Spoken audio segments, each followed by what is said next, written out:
Hello, everyone, and welcome to this third session of Entanglement, Physics, Mind, and Worlds. I am James B. Barbieri, Program Coordinator here at the PARI Center, and I'll be your host for the next few weeks.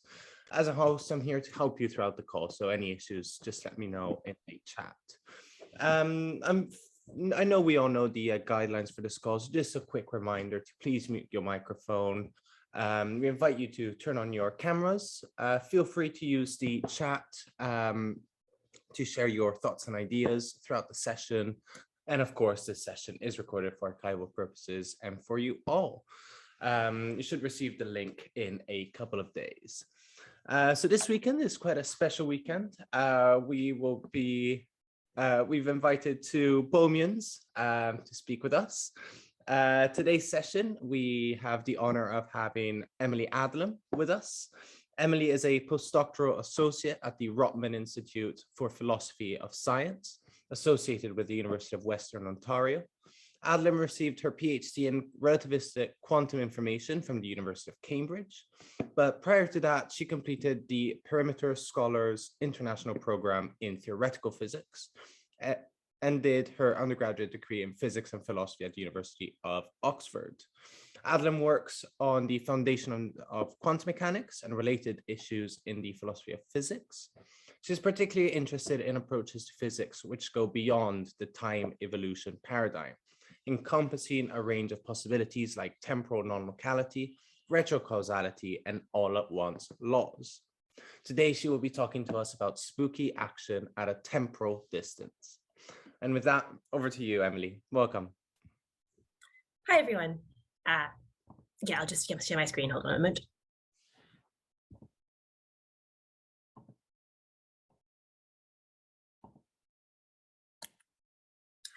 Yeah. Hi, everyone.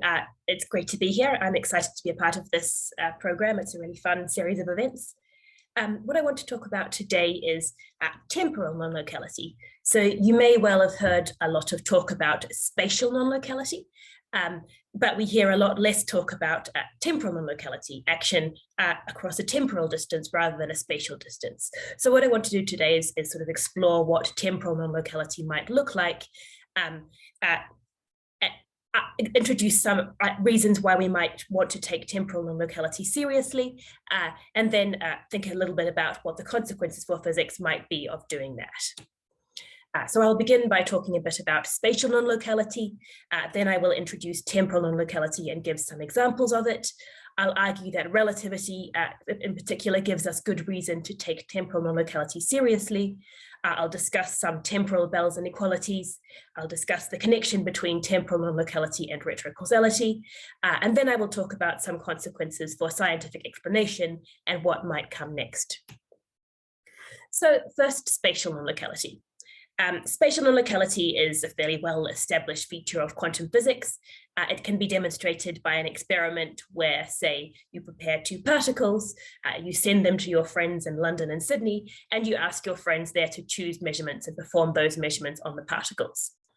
Now, the results of those measurements may well be correlated. That is to say, that they might not be independent. It might be the case that knowing the outcome of one measurement tells you something about the outcome of the other measurement. And that in and of itself is not particularly surprising.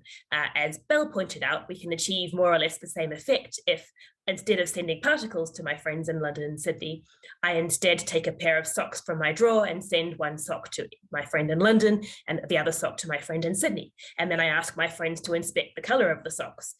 Obviously, it would not be at all shocking were my friends to find that the color of the socks match, because like most people, I try to store my socks in pairs of matching color. So the simple fact of seeing a correlated measurements in distant places is not in itself anything very surprising. But here's where the story gets interesting. So Bell, a physicist named John Bell, decided to study the set of all correlations which can be explained in the same way as the socks. That is, the set of all correlations where there's a common cause in the past, which explains the correlation between them. As in the sock case, the common cause is simply having come from the same pair of socks. So Bell formalized that requirement in terms of something he called spatial locality. Spatial locality, as formalized here, simply says that the probability of the measurement outcomes, big A and big B, conditional on the choice of measurement directions, little a, little b, and on the state of the socks or the particles at the time of preparation, lambda, factorizes into the probability of big A conditional on small a lambda, and the probability of big B conditional on small b and lambda. So in that case, we can say that the correlations between big A and big B are fully explained by lambda, by that common cause in the past that they share. So using that formalization, Bell was able to prove that any theory in which all the correlations can be explained in this way using spatial locality must obey an inequality. So this inequality written here just involves a sum of expectation values. So there's 4 different expectation values here. That's the product of the results of the measurements at A and B, the measurements in London and Sydney, given 2 different possible choices of measurement directions that my friends in London and Sydney could choose. So there's 2 measurement directions in each place. That gives us 4 possible combinations of measurement directions. And here we just see a sum of the expectation values of those 4 possible measurements with different measurement directions. So Bell showed that if the theory obeys spatial locality, that sum must be less than or equal to 2. But it turns out that using quantum mechanics, we can choose a state preparation and a set of 4 measurements such that this inequality is violated. We get a result which is greater than 2. What that means is that some of the correlations in quantum mechanics can't be explained by appeal to a common cause in the past, as in the case of the socks. It seems as though in quantum mechanics there must be a direct non-local influence between the measurement in London and the measurement at Sydney. Some kind of faster than light signal or something is passing between them and is making them be more strongly correlated than one would naturally expect based on just common causes in the past. So that is what's known as spatial non-locality. It's pretty well established that, at least in this operational formulation, quantum mechanics does exhibit this kind of spatial non-locality. There are further questions about whether there's some way to avoid that using some clever technique like superdeterminism or perhaps retrocausality. But at least for now, the common consensus is that quantum mechanics does seem to exhibit some kind of spatial non-locality or spooky action at a distance. So given that we accept the possibility of spatial non-locality, what would temporal non-locality look like? Well, we can use a very similar setup, right? We can perform measurements at 2 separated times, TA and TB. So that is, I prepare my 2 particles, and rather than sending them off to London and Sydney, I just measure one now, and then I wait a couple of days and measure the second particle at time TB. So we have 2 widely separated measurements. And by analogy with spatial non-locality, we can define a requirement of temporal locality. If we say that lambda TA is the state of the world at time TA, and we let lambda TB be the state of the world at time TB, then we can say that these 2 measurements obey temporal locality if the probability of the 2 measurement outcomes at big A and big B, conditional on the choices of measurement directions, little a and little b, and those 2 states of the world, lambda TA and lambda TB, factorizes into P, probability of big A, conditional on small a and lambda TA, and the probability of big B, conditional on small b and lambda TB. So basically, when temporal locality is satisfied, what that means is that the relationships between the measurement results at A and B can be fully explained by information carried forwards in time by a mediating state of the world. So there's kind of a signal going in forwards in time from A to B, carrying all the information about what happens at time TA, such that what happens at time TB depends on what happens at time TA, only via that mediating signal. And if temporal locality is violated, what that means is that the result of the measurement at the time TB depends directly on the choice of the measurement direction or other events going on at time TA without any mediating state. So in that case, there would be a spooky action at a temporal distance, things at different times depending directly on one another without any mediation. Now, at this stage, one might feel tempted to raise a sort of pragmatic concern about the possibility of temporal non-locality. The idea would be that if the world really is temporally non-local, that means that the results of an experiment I'm doing now could depend on events at any other time in all of history. And that seems to be a real threat to science, right? Because if that is the case, how am I going to be able to identify and control the influences on my experiment in order that I can do repeatable experiments and make sense of science in the usual way that we like to do? So that this, I think, is a concern, but it is very similar to a concern that was raised by Einstein back in the day about spatial non-locality. So Einstein similarly argued that we should not allow spatial non-locality because if there are spatially non-local influences, that will threaten science. We won't be able to identify and control all the influences on our experiments because what happens at one place could depend on what is happening at any other place, anywhere in the whole of the universe. So Einstein was worried that spatial non-locality would kind of destroy science. As a matter of fact, that's not how it turned out.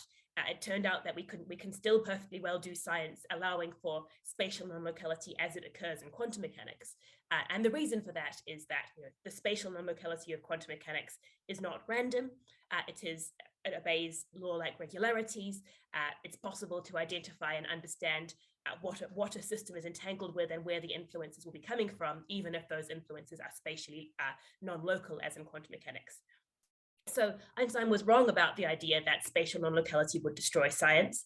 And I would argue that similarly, temporal non-locality isn't going to just destroy science, provided that it obeys law-like regularities and provided that we can understand at least some of the sources of temporal non-locality and we can make decisions about how we control that and how we allow that to happen. So I think that pragmatic concern, while it should be kept in mind, isn't necessarily a reason we should just reject the possibility of temporal non-locality. So what might a temporally non-local theory look like? So here are some examples. One possibility is that a temporally non-local theory would be non-Markovian. So the term Markovian usually refers to a process in which we perform some series of repeated steps and the next step at time t depends only on the state at time t and not on the sequence of steps that came before time t. So for example, a common example of a Markovian process is just flipping a coin because the coin doesn't have a memory right. The result of the next coin flip doesn't depend on the sequence of flips you have performed in the past. It only depends on the current state of the coin. So the coin may be random or it may be biased in some way, but all that matters in that process is the current state of the coin. The past is irrelevant to the next coin flip. And most of our theories of physics at the moment have this property as well. We write down time evolution theories where the next step in the evolution depends only on the current state and not on the sequence of states that came before. So those theories are Markovian. In a temporally non-local theory, though, we could have non-Markovian physics, where the next step in time evolution depends not only on the current state of the world, but also on some facts about the sequence of states that preceded the current state of the world. So it could depend on some amount of the past, including information about the past, which is not recorded in the current state. So that would be one form of temporally non-local theory where we have that kind of non-Markovian evolution. Another possibility is retrocausality. So when we think about physics, we tend to imagine that theories of physics work a bit like a computer. They take in an initial state and they evolve that state forwards in time. So in that picture, the past is the cause of the future and not vice versa. It's this kind of directed evolution. But one can imagine other possibilities. For example, there are some approaches to quantum mechanics where instead of starting with just an initial state, we start with both an initial state and a final state, and we allow one state to evolve forwards and the other state to evolve backwards, and they're supposed to kind of meet in the middle and determine what happens in between. So that is a retrocausal theory in which we have an influence of the future on the past as well as the influence of the past on the future. So in that kind of picture, if you identify the state used in the definition of temporal locality with the usual forwards evolving state, we're going to see something that looks like temporal non-locality, because what happens now will depend not only on facts about the past, but also on some facts about the future, as encoded in that backwards evolving state. So that kind of retrocausal theory will also, in a sense, be temporally non-local. Another possibility for temporally non-local theories are what I call all-at-once theories. So those are theories in which the laws of nature are understood to apply all at once to the whole of history, rather than sort of starting at one point and moving either forwards or backwards in time. So maybe that sounds a bit abstract. So the example I like to use for that is a game of Sudoku, right? So the rules of Sudoku don't start at one side and move towards the other side. In a game of Sudoku, the rules just apply to the whole grid all at once. They just prescribe which solutions are valid or not valid. They don't say anything about the order in which you have to fill in the grid. You can fill that in any order you like, and you will still have a valid solution. So the idea is that the laws of nature could work similarly, right? The laws of nature could apply all at once to the whole of history, and they could just say, yes, that is a valid history, or no, that is not a valid history, without saying anything about the order in which the history is generated. So the important thing about that metaphor is that if you consider a game of Sudoku, obviously the way the rules work ensures that there will be correlations between numbers in different squares in your Sudoku grid. Having filled in one number in one square, you can't use that number again in the same column or row.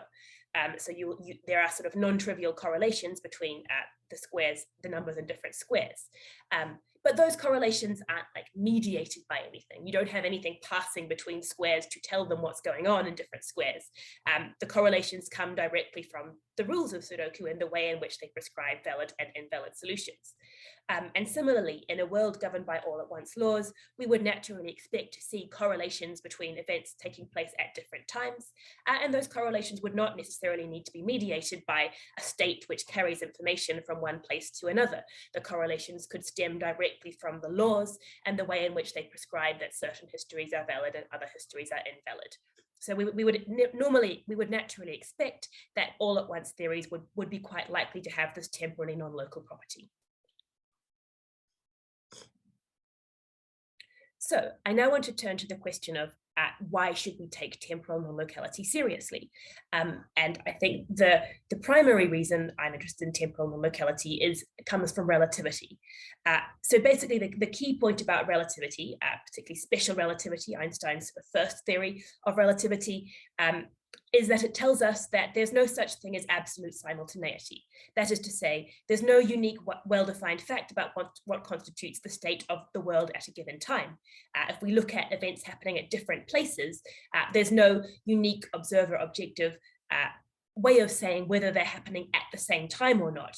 Different observers in different reference frames will have different, will assign simultaneity in different ways, and thus they will have different views about whether those events are happening at the same time or not. So that is a problem for temporal locality, because the definition of temporal locality requires that what happens at some time t can depend only on the state of the world at time t. But in relativity, the state of the world at time t is just not a well-defined quantity at all. So it seems like once we move into a relativistic context, we can't even sort of consistently define what it would mean for the world to be temporally local. It seems like temporal non-locality should just be the default in relativity. Now, we can actually get away with having temporal locality within relativity if we also have spatial locality, because then we can say the result of a measurement at a given space-time point depends only on the state of the measured system at that space-time point. And since space-time points are, of course, well-defined in relativity, that is fine. That doesn't lead us into any contradictions. So the problem really arises if we try to combine spatial non-locality, which, recall, is something we believe quantum mechanics probably exhibits, with temporal locality and relativity. Because if you have spatial non-locality, then you have to say that the result of this measurement can depend on events happening elsewhere. But if you want to combine that with temporal locality, you have to say, well, the result of this measurement depends only on the state of the world at a given time, including events which may be happening very far away, provided that they're happening at the same time. So you can only do that if you can find a way to identify what counts as the state of the world at a given time, and which is exactly what relativity says we can't do. So it looks like the combination of spatial non-locality, temporal locality, and relativity just is impossible. There's no consistent way to have all of those things at once. So basically our options are abandon special relativity. That is not an appealing option. Most physicists are pretty convinced that special relativity is to at least some extent correct. Or we could abandon spatial non-locality, which is going to require us to use something like superdeterminism or retrocausality to avoid the conclusions of Bell's theorem. Or we could just accept that temporal locality is real, and that, of course, is my preferred option and the one I'm going to argue for today.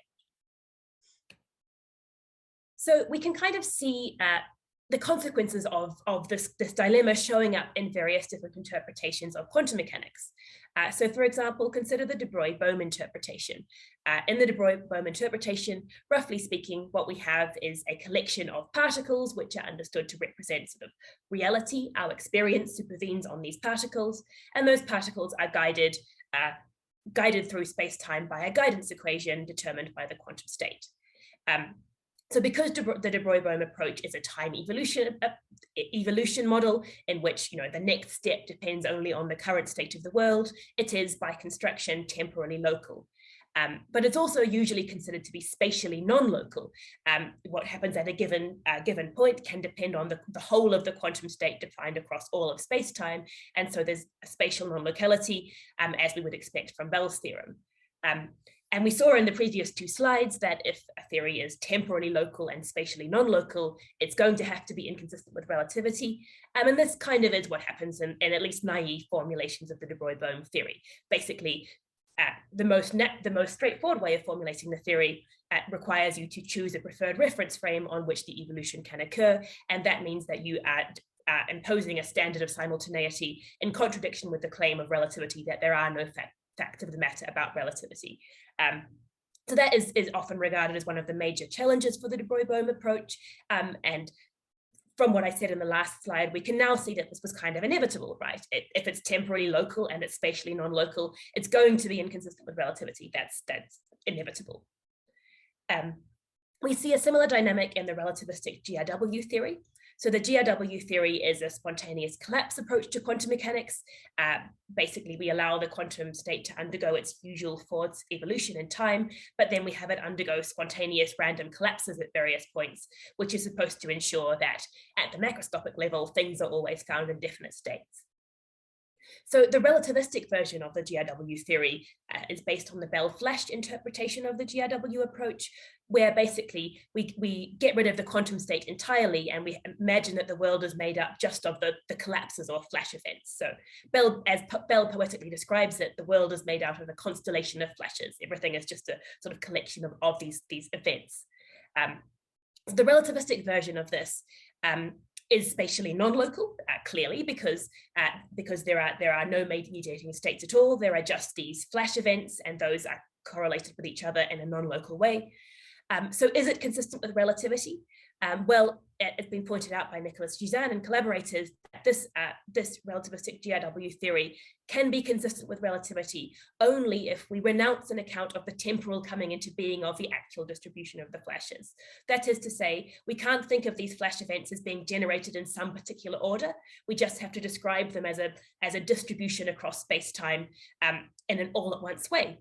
So as we saw earlier, that kind of all-at-once model is temporally non-local.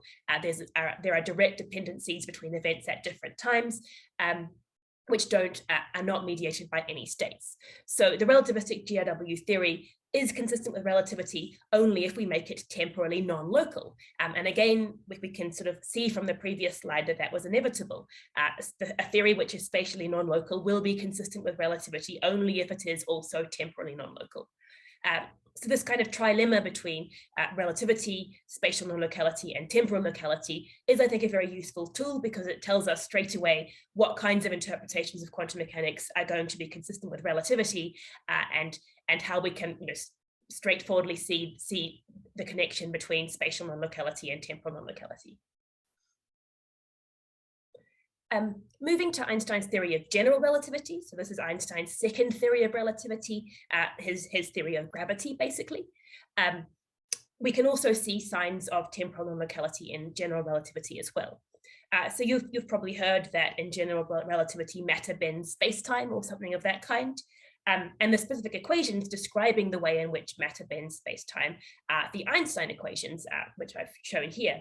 And the point about the Einstein equations that is relevant for us is that the Einstein equations have as their solution not a state at a time, but an entire space-time or an entire course of history.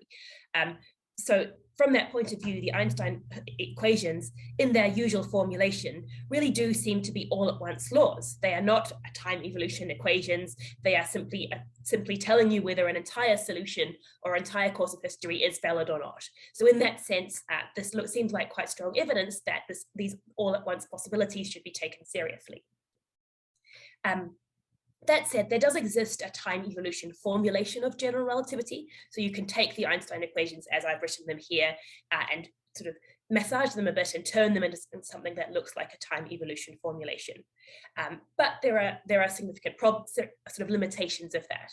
First off, the time evolution formulation is just less elegant and less sort of aesthetically pleasing than the nice simple Einstein equations as I've written here. That time evolution formulation is also less powerful. So there are solutions to the Einstein equations as written here, which can't be derived from the time evolution equations. So by moving to a time evolution picture, we seem to rule out a bunch of solutions, which according to the usual formulation of the theory are valid GR solutions. And finally, the time evolution formulation only works if we put certain constraints on the initial state and we demand that it belongs to a limited subset of possible initial states. And in my view, imposing those constraints effectively functions as an implicit form of temporal non-locality in any case. It makes the choice of initial state depend on certain facts about the future evolution of that state. So in fact, it seems to me that there isn't really a way of formulating general relativity which completely avoids this sort of temporally non-local aspect. So, having considered the possibility of temporal non-locality, a very natural question is, can we derive a set of like temporal Bell inequalities which we can use to prove that quantum mechanics violates them, and thus we can kind of directly experimentally demonstrate the existence of temporal non-locality in the same way as we can directly experimentally demonstrate the existence of spatial non-locality by violating the Bell inequalities. So unfortunately, this isn't a very easy thing to do. And basically the problem is that in the spatial case, we have this very straightforward way to kind of argue that there can't be any signals between the two measurements. We can perform our measurements very far apart at roughly similar times, such that we know for sure that no signal traveling slower or equal to the speed of light can make it from one measurement to the other. So that gives us very compelling reason to say there really shouldn't be any signals passing between these experiments. In the temporal Bell inequality case, we don't have that same option. We don't have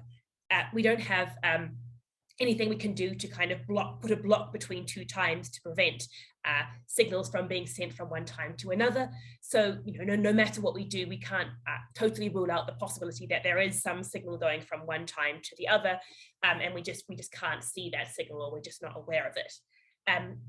So if we want to prove temporal Bell inequalities, we have to add some kind of assumption that limits the transfer of information between different times. So one possibility for deriving something like a temporal Bell inequality is what is done by Leggett and Garg and the Leggett-Garg inequalities. Basically, those inequalities make certain assumptions about the nature of quantum measurements as performed in a sequence, and then they show that from those assumptions, we can derive an inequality, and we can show that quantum mechanics violates that inequality for temporal sequences of measurements. So that is something like a temporal Bell inequality. However, I think the assumptions going into the Leggett-Garg inequalities are a bit too strong. So in particular, one of the assumptions going into the Leggett-Garg inequalities is what they call macro-realism, which is the requirement that measurements reveal the definite ontic state of the world at the time of the measurement. And that is an unappealing assumption, because we have very good reasons independently of all of this to think that quantum measurements do not reveal the definite ontic state of the world at the time of the measurement. Basically, that is the consequence of a phenomenon known as contextuality, which is a mathematical feature of quantum mechanics, demonstrating that we can't really think of quantum measurements as always revealing a definite pre-existing state of the world. So for that reason, I think the Leggett-Garg inequalities are not a very compelling demonstration of temporal non-locality, because they depend on assumptions which most physicists believe are not correct in any case. A more interesting result is due to Brearley et al. What they made the assumption basically that systems can only carry a certain amount of information forwards in time. So in the case of a system of dimension D, they suggested that a system of that kind can only carry log D bits of information forwards in time from one moment to another. That I think seems like a fairly reasonable assumption. We sort of typically assume that systems are finite information carriers and they can only carry a certain amount of information from one time to another.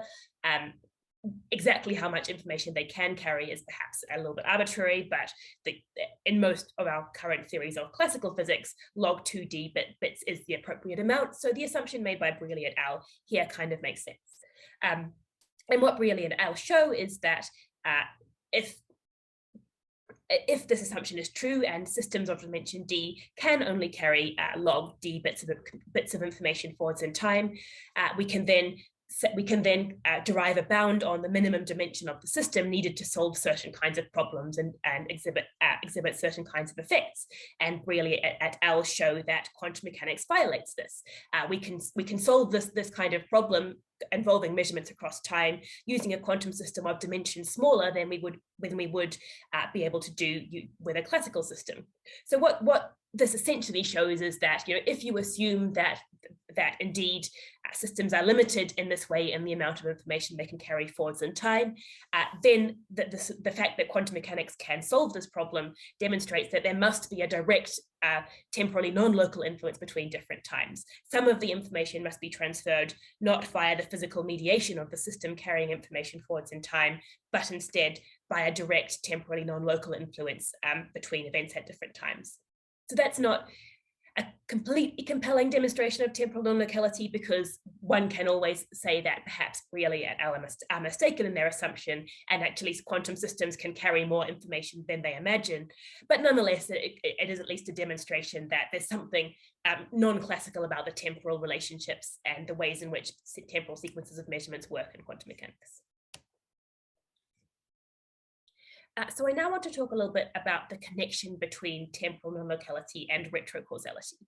And specifically, the argument I gave earlier based on relativity gives us good reason to think that if we have spatial non-locality, then we should also be able to have temporal non-locality in the form of influences between events which are at different times in some reference frames, but not necessarily all reference frames. So I now want to make a stronger argument and suggest that in quantum mechanics, we should expect to see temporal non-locality not only between events which are at a space-like separation, so they can't be connected by signals, but also between events which lie in the past and future of one another. So events that can be connected by normal signals.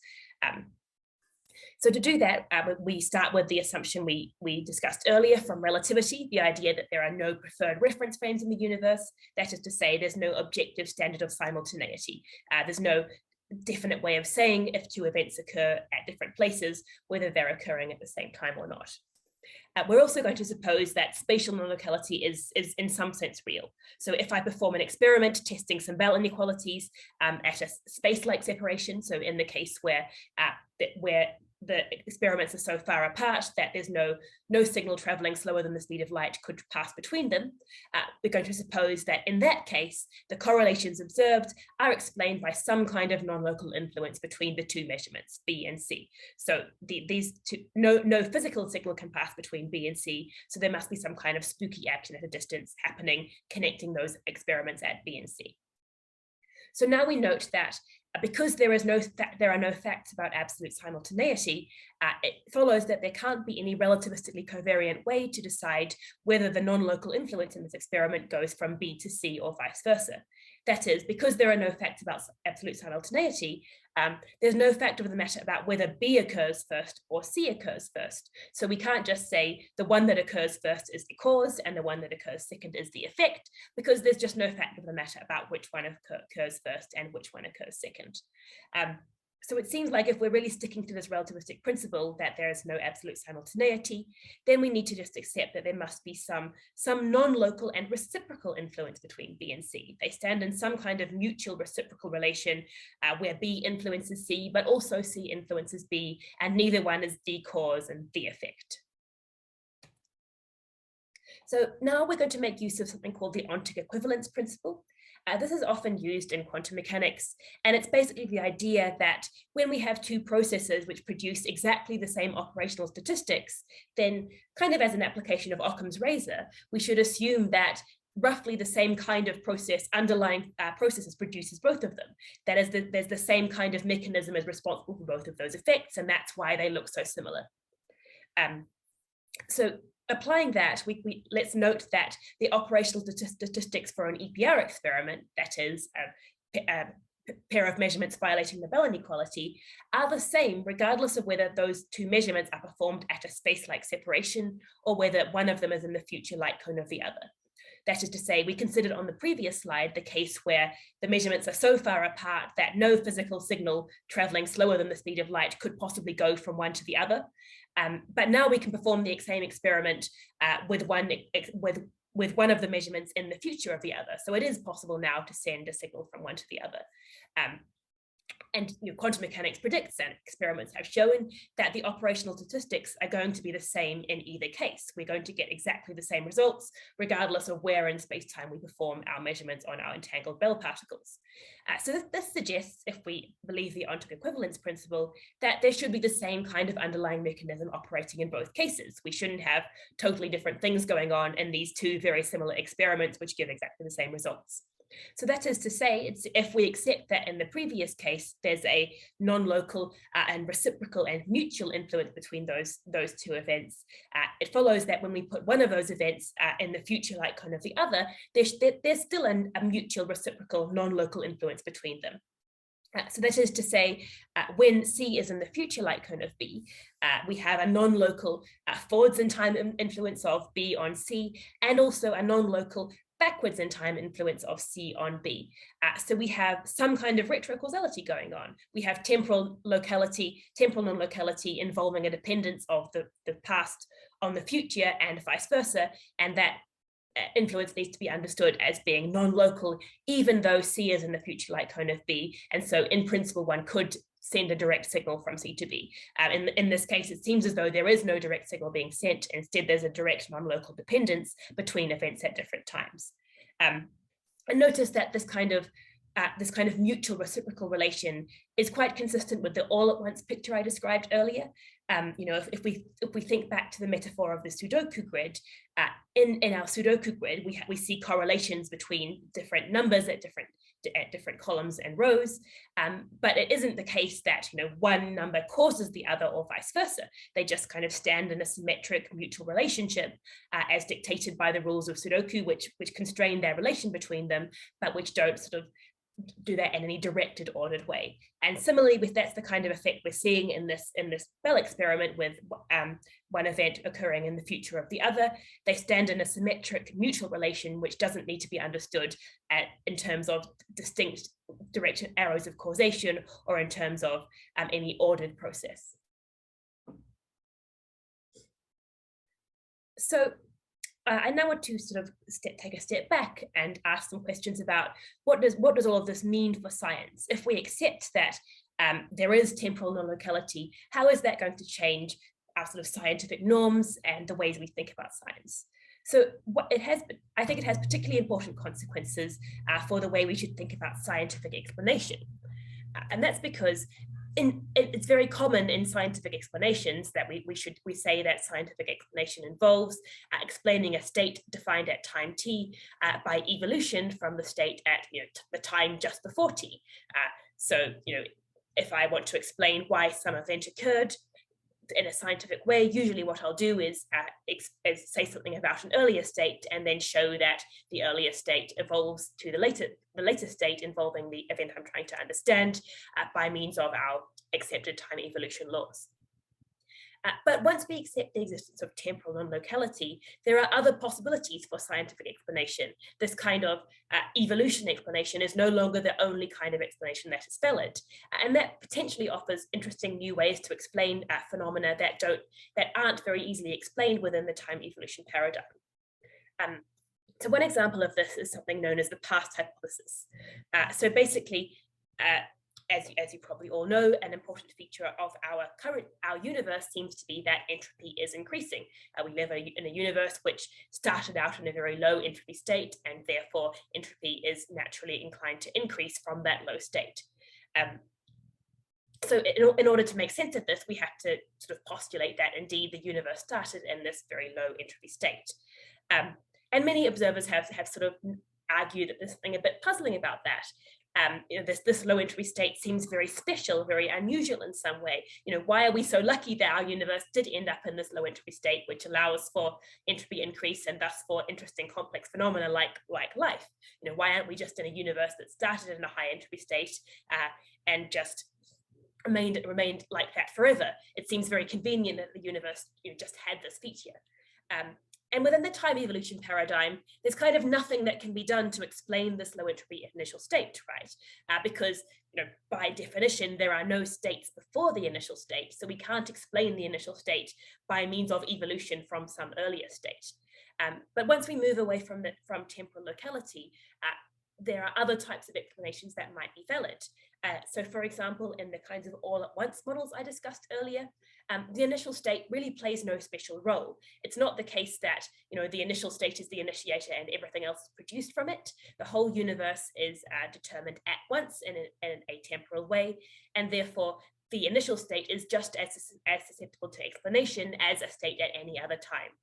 So it's my hope that by moving to these kinds of temporally non-local models, particularly all-at-once models, we might be able to find new ways to potentially explain why the initial state is the way it is, and thus we can explain rather than just merely postulating the fact that we have this initial state giving rise to the increase in entropy and to the kind of the complex nature of the world in which we live. Another possibility is to give explanations for quantum no signaling. So we saw earlier that quantum mechanics seems to involve spatial non-locality. But of course, the spatial non-locality of quantum mechanics is limited, right? In particular, we can't use quantum non-locality to send faster than light signals from one place to another. We are limited in our ability to use quantum non-locality in such a way that no signaling is ever possible. So a natural question is, why? Why are we limited in this way? Why do we have a certain amount of non-locality, but only this quite limited amount?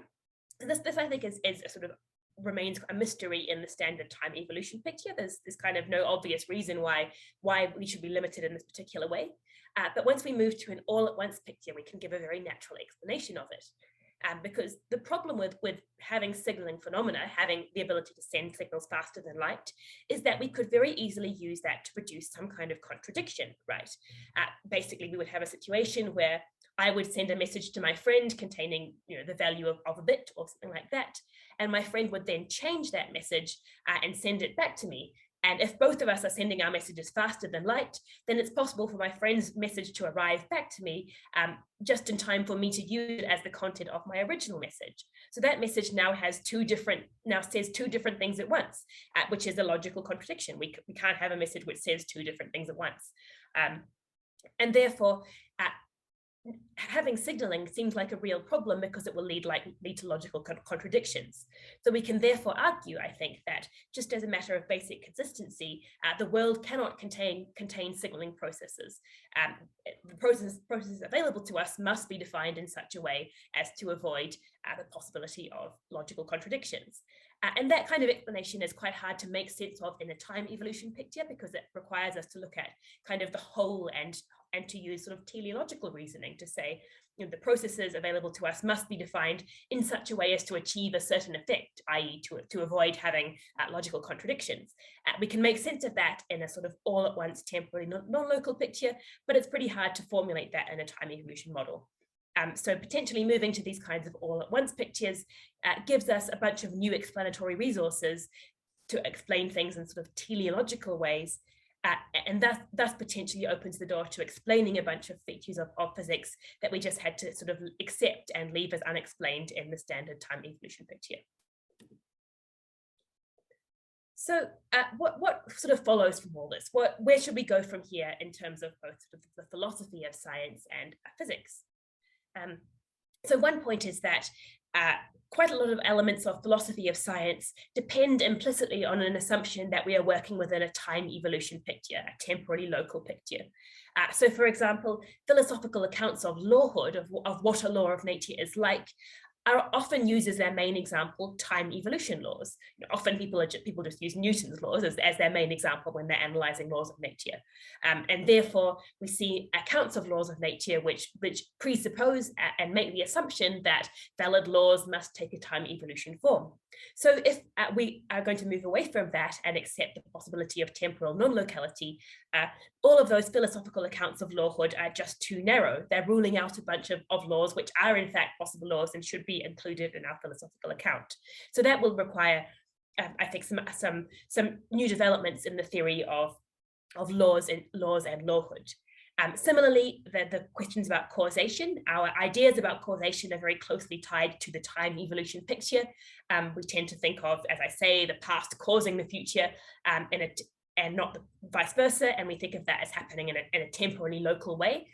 So again, if we're going to accept temporal non-locality, it seems like our ideas about what causation looks like and where it comes from need to be reconsidered. So similarly with the notion of determinism. So determinism is normally phrased as, the past determines the future and not vice versa. So again, if we're going to allow temporal non-locality, if we're potentially going to allow, influences which in some sense go backwards in time, or laws which apply to the whole of history all at once rather than starting at one point and evolving forwards. Again, there's an interesting question about what determinism even means in that context and what it would look like. So I think there's a bunch of interesting philosophical work to be done on understanding how philosophy of science will change if we allow temporal non-locality. So there's also, of course, new possibilities for physics and for the interpretation of quantum mechanics. So we saw earlier that the sort of trilemma between spatial non-locality, temporal locality, and relativity is quite a powerful tool for understanding how interpretations of quantum mechanics work. And we saw in particular that if you accept spatial non-locality and you want to be consistent with relativity, it makes a lot of sense that you might want to consider temporal non-locality. So I think there are probably very interesting possibilities for the interpretation of quantum mechanics based on temporal non-locality that haven't yet been explored. And I think this is an area which is deserving of further investigation. And my hope is that we'll see more activity in that area in the future. And of course, there are also interesting possibilities for physics more generally. In particular, if you believe in temporal non-locality and you want to move away from a time evolution picture, that has consequences for how you might go about formulating quantum gravity. In particular, often there are two main ways of formulating a theory of quantum gravity. There's a canonical version, which is basically a time evolution story, where you write down a state and show how to evolve it forwards in time. And then there will be a covariant formulation, which roughly speaking is a bit more like an all-at-once approach. It's where you don't have a time evolution picture, you kind of just describe the whole history in one go. And if you believe in temporal non-locality and you believe that what the considerations I've discussed today show that the world really is temporally non-local, that means that you should definitely be choosing the covariant formulation of quantum gravity rather than the canonical formulation. So that has a lot of consequences for how we might go about trying to develop physics and to take it further. Right, so I think I will probably now stop speaking and see if we have questions and discussion. And following that, I would like to sort of split into smaller groups and discuss some of these issues in more detail. But first, we can do sort of questions in the bigger group, if that's okay. Yes, thank you so much, Emily, for this presentation. I'd like to invite Jonathan in, our chair, to see if he has anything to ask you. Yeah, I've got a couple of thoughts, but I was just wondering, James, at which point do you think we might perhaps take a 5 or 10 minute break, or should we do that? Yeah, absolutely. If you're happy with that, shall I just have a couple of thoughts first, and then we might take a quick break, and then that gives people a chance to do a leg stretch and refresh coffees and something, and then come back in. Sounds Sounds good. great. Emily, you happy with that? Yeah, 100%. That sounds good. I've got to confess, I don't have a huge number of terribly deep questions to ask. Regrettably, the one I was going to ask prominently was about quantum gravity, and then you answered it in the last couple of seconds. So what I was simply going to ask with regard to quantum gravity, I don't know if you want to say a little bit more about that, is just, I think there may well be a growing feeling. I think, I don't want to quote Basil out of turn here, but I think he might fall into this category, that the sort of relative lack of success in an agreed quantum gravity might be because we lack the appropriate concepts. And I think what you might be saying here is that one of the limiting factors is that we're not taking temporal non-locality seriously enough. And that's sort of kind of pre-baked into, or the lack of serious consideration of that is pre-baked into our concepts. But you're thinking loosening that up might give us a bit more headway. Definitely, yeah. I think that I'm very skeptical about approaches to quantum gravity based on a time evolution model. So in particular, string theory is often written in a canonical formulation, which involves time evolution. And I am very skeptical that can ever work, because I think there's very clear evidence from the considerations I've discussed today that this time evolution formulation and the time evolution picture of the world is not really fundamental. It's a useful way of describing things from our point of view. It has sort of pragmatic relevance for our lives, but the world doesn't really evolve in time. That's not the form the laws take. And so I'm much more interested in sort of more covariant formulations of quantum gravity, which look at histories rather than having a time evolution formulation. But I think even in that case, there's some amount of confusion, I think, because the existing covariant formulations of a quantum gravity that we have sort of started from time evolution pictures and were generalized. And so I sort of wonder if, instead of starting from a time evolution picture and then moving to a more covariant approach, would new possibilities come into being if we just started from a non-time evolution picture from the start and accepted that's the way the laws work? They don't have to have a time evolution formulation at all. That seems like it would open up new doors for how to do quantum gravity. Yeah. And this notion of the all at once laws, which I find quite, well, more than quite, very interesting, but how do you go about doing sort of what you might call traditional science in that context? How do you do predictions and check that your predictions are correct if you're dealing with something which is in a structure more like an all at one law? It's almost like you're falling back on a kind of aesthetic consistency type criterion of what is a true theory rather than what isn't. Is that a fair comment? Yeah, so I mean, obviously, we live in a world in which it often is possible to perform predictions. So whatever the laws of nature are in our actual world, clearly there is at least some limit in which they look a bit like time evolution laws.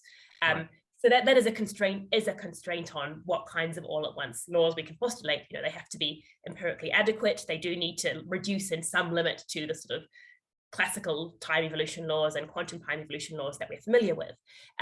So that doesn't mean there can't be all at once laws. What it means is that whatever the laws are, they're formulated in such a way that we can kind of perform a conditionalization. We can say, given that we have the all at once laws and given that we have some sort of state of affairs at some time, we can conditionalize and say something about what will happen in the future, conditional on that information we have about the state at the present.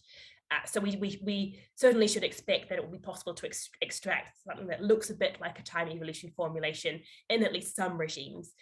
But nonetheless, it may be the case that really the laws don't have that time evolution formulation, and understanding that will help us solve the problems that we have and trying to sort of make sense of how quantum mechanics and gravity fit together. Okay, cool. Thank you. So James, should we take a bit of a break then and then call other people into the discussion?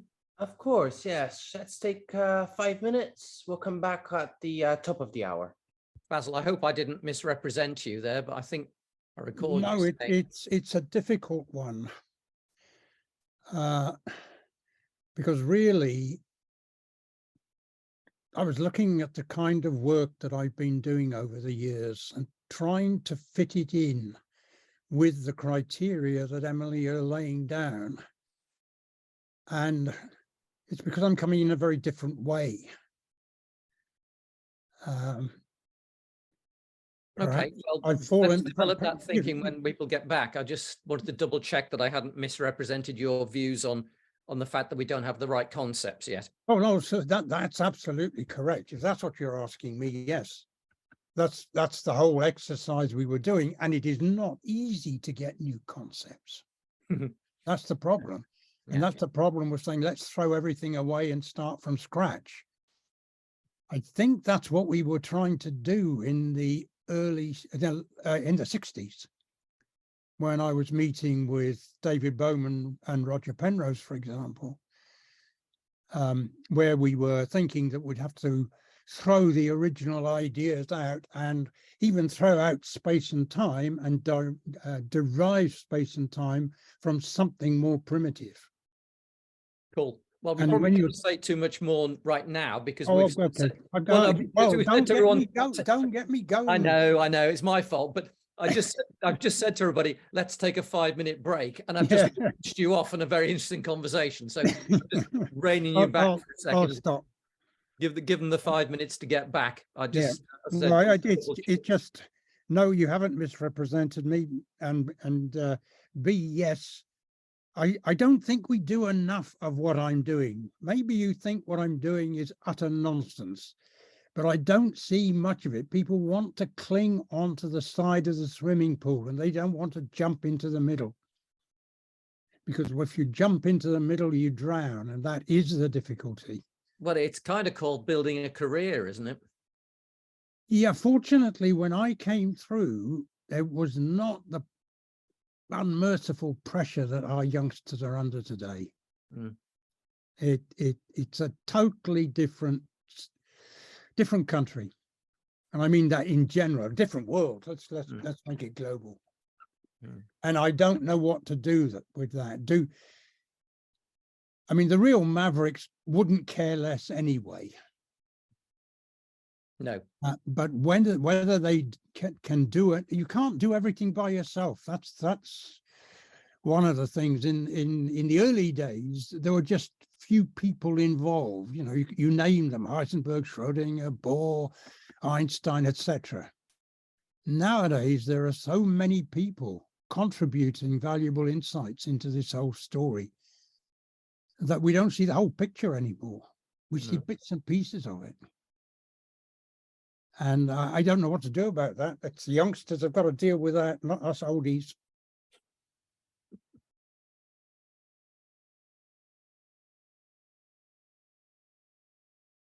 I was just looking through, there's a couple of screens here we've got, obviously, of the people that are currently online. Just looking around to see if Bernard was in the house today, but I don't think he's joined us.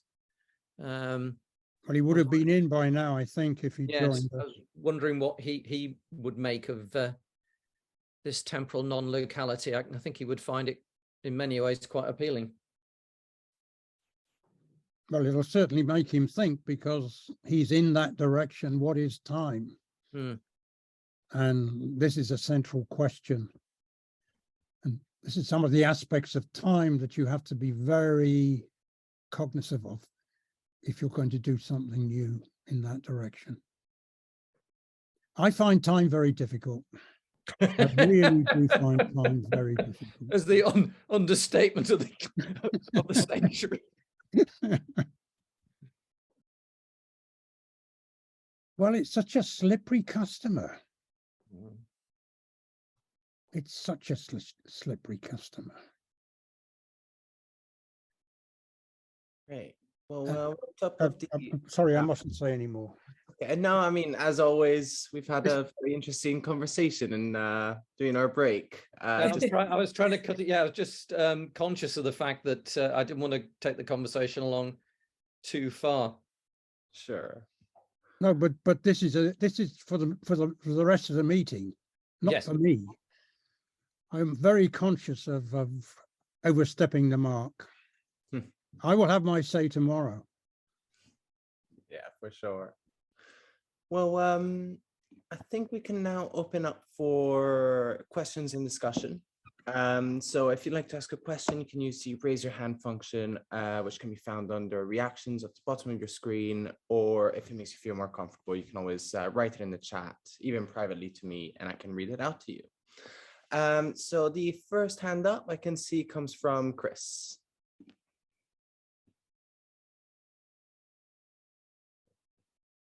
Thank you very much. Emily, I would like to ask, is there a possibility that there are a different set of laws which apply to the past, to the ones that apply to the future? For a start, all data is in the past. There's no data in the future. And for another thing, the future is open. It has infinite possibilities. Not infinite, but nearly infinite. So scientists make predictions, but they only predict for a very short term. Don't predict for a long term. Usually, if they're weather forecasters and they choose to predict the weather in 3 weeks' time, they usually get it wrong. So that's my question: could there be a different set of laws for the past to the ones that apply to the future? Yes, so I think that the approach which is most compatible with what we know about relativity is like a block universe approach, in which there is no objective fact about what is the present, and the past and the future are all simultaneously present and are all equally real. So from that point of view, there can't be different rules for the past and the future, because there's no objective fact about what is the past and the future. Of course, that from a sort of human point of view, our access to the past and the future is going to be different. So it's sort of inevitable that the laws we write down will likely look different in the past and the future. But that doesn't necessarily need to reflect a fact about reality. That I think is a fact about our perspective and where we happen to be located in the world.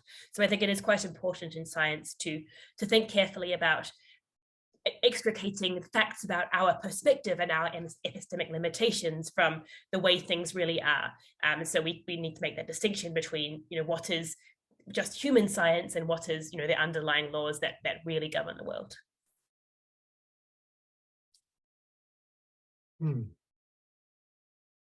Thank you. Thank you, Chris, for coming in, and it's good to see you again. Can I come in, or am I, Emily? I'm so sorry. Go ahead. Yes.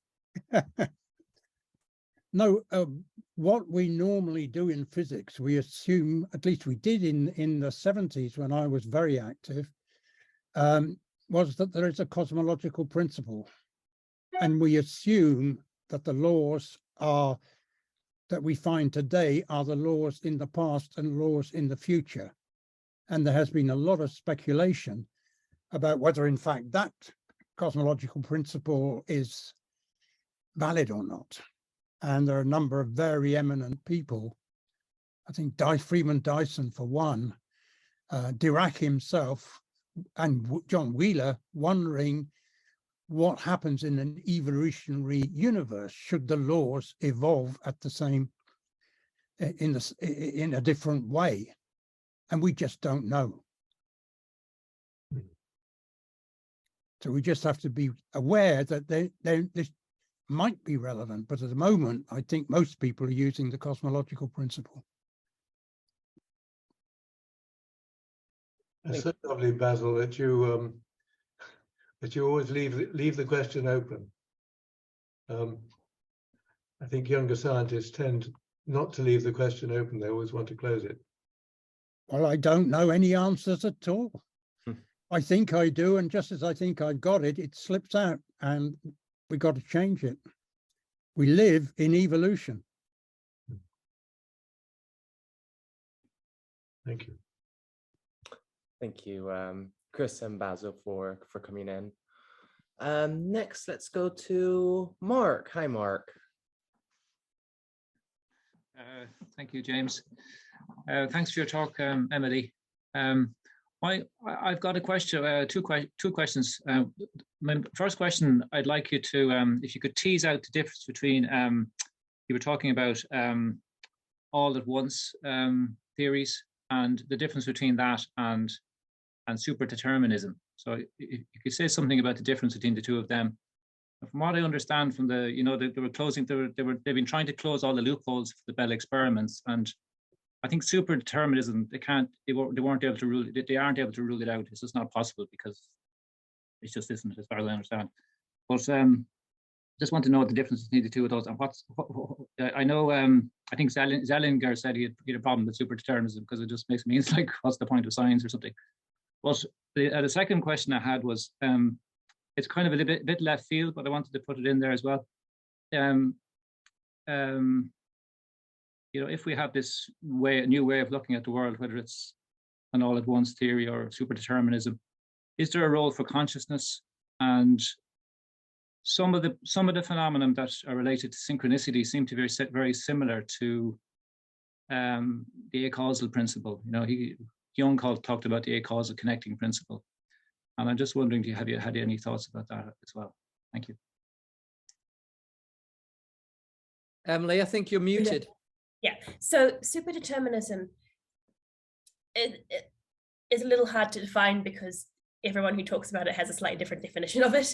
I think perhaps the most common way of thinking about superdeterminism involves, it's a way to try to avoid having non-locality. And the way we do that is by just simply very carefully programming everything, all the non-local effects into the initial state of the universe.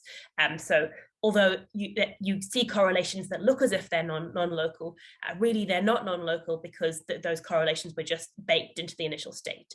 And so many physicists don't like that very much because it kind of seems like cheating, right? If the world consistently looks like it's non-local, we should assume it really is local. We shouldn't just say, oh, it's carefully like fine-tuned in the beginning of time to make it look non-local despite not being non-local. So superdeterminism is not the same as an all-at-once approach because, at least in that formulation, superdeterminism is a time evolution model. And indeed, that's explicitly the whole point of it. The point is that you put everything into the initial state and just evolve forward.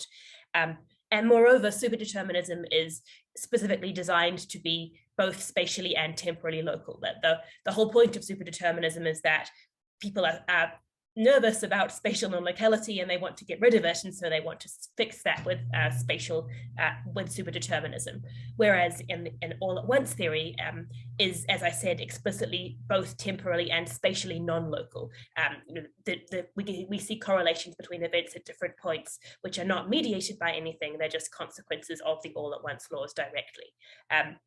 So from that point of view, they're kind of superdeterminism and all-at-once theories are kind of very different in their goals. So determinism is trying to get rid of non-locality. All-at-once theories are trying to accept and embrace the consequences of non-locality. With regard to consciousness, yes, I think there are important questions about the role of consciousness in this kind of block universe picture.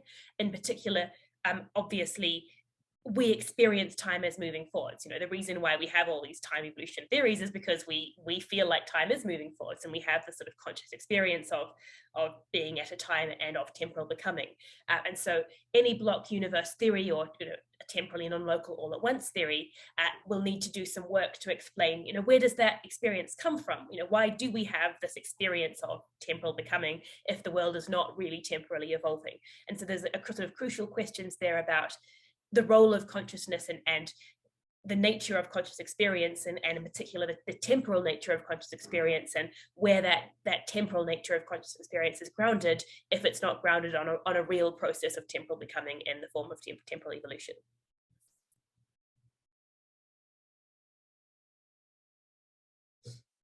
Thanks very much. Thank you, Mark. Next, let's go to Ronald. Hello, can you hear me? Yes. Okay. This could possibly have a big bearing on philosophy of mind. So in philosophy of mind, assuming quantum theories of the mind hold, there's this landmark experiment, Libet's experiment, wherein they test your response. Basically, when did you make the decision to push the button, for example? They wanted to know that. So basically, they're monitoring your brain, and then they ask you okay, push the button now at the decision, at the point that you decide to push the button. Okay, so he makes the motion to push the button, but at the point of pushing the button, the monitoring equipment monitoring his mind already showed that his body was already beginning to move. I mean, the brain was giving out neurotransmitters for his muscles to move even before he made the decision to move. So basically that speaks of retrocausality. But so if this holds water, I mean, a retrocausality involving moving your body. For example, a baseball player hitting a ball at, a very enormous speeds is virtually impossible according to some physicists, because it takes you a split second to see the ball, but then again, a lot of baseball players hit the ball. So some say it's just reflex or just a funny anticipation of the pitch.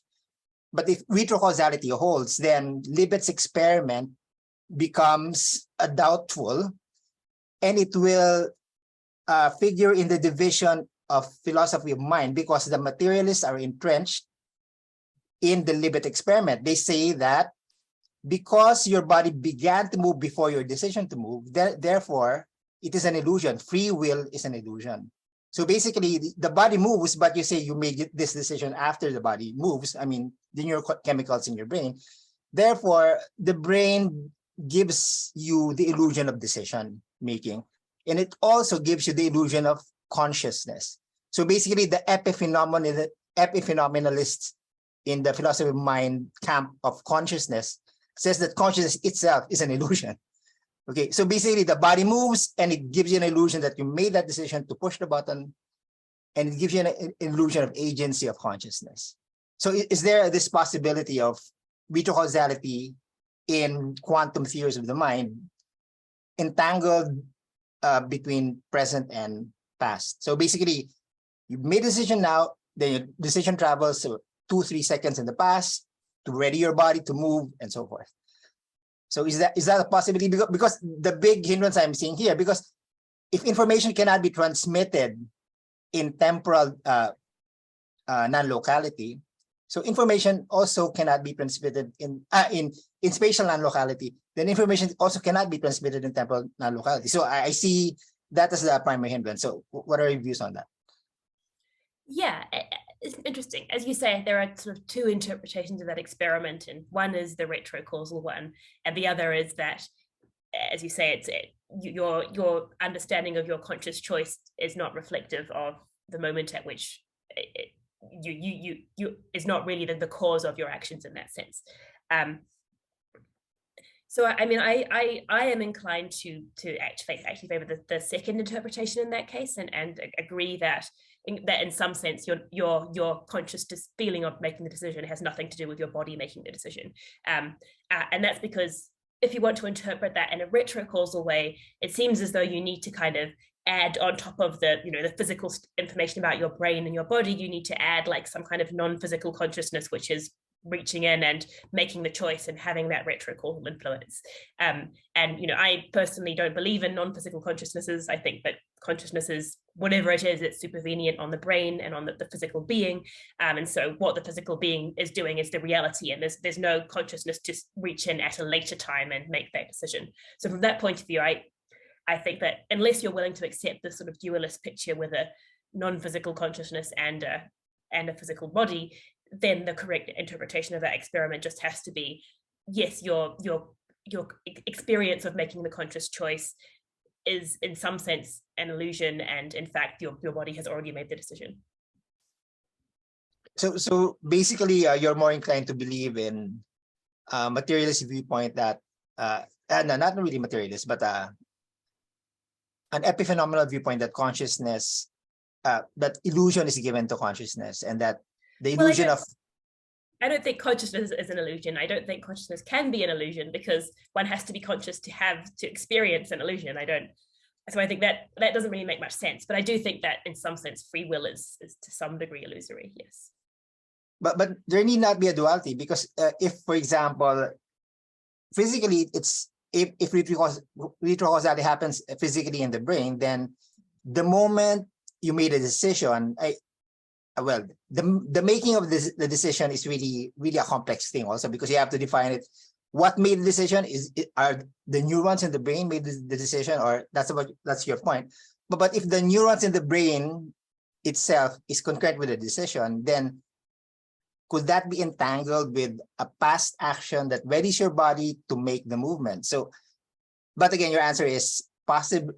It's not like that. Yeah, there's no retrocausality in conscious decision. I don't see any need to invoke retrocausality in this story, because presumably what occurs is that the brain does send out some signal. That signal goes to the body, and the body starts acting, and then at the same time the brain is sending some other kind of signal to whatever parts of the brain are responsible for our conscious awareness of the decision. So this is a kind of a common cause relationship between something goes on in the brain that causes both the action of the body and also slightly later causes the conscious awareness of making the decision. So that seems to me like a reasonable explanation of what's going on there that doesn't require any retrocausality. Okay, one last question away from philosophy of mind. Carlo Rovelli said that time is an illusion. Physics should be timeless without time. Without time, you can easily unite a relativity with quantum mechanics, right?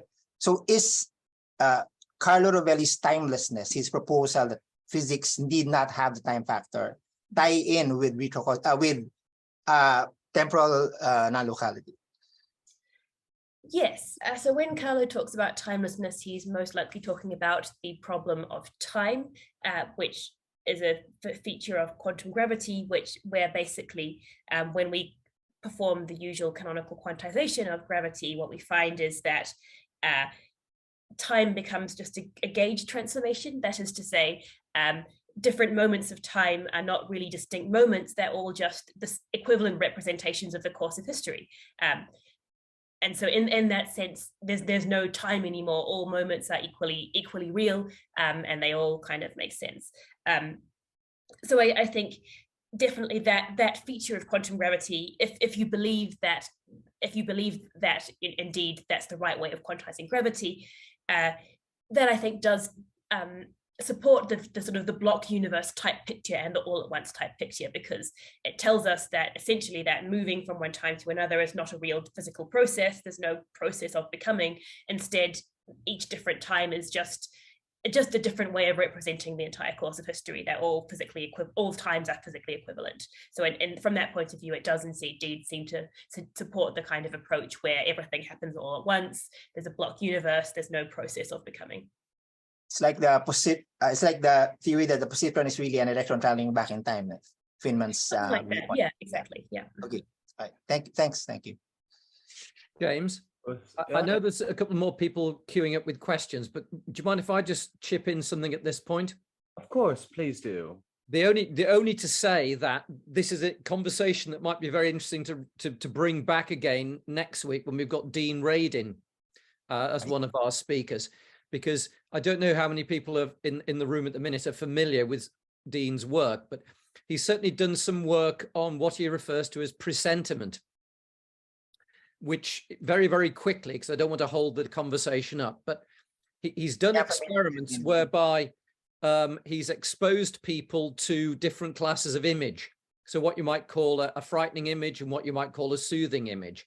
And then has either measured skin electrical resistance or pupillary, the size of your pupils, and measured those through a period of time. And he has, you need to ask Dean about this, but he's found evidence for the fact that these reactions of the body happen somewhat before the actual image is presented. And that's what he refers to as presentiment.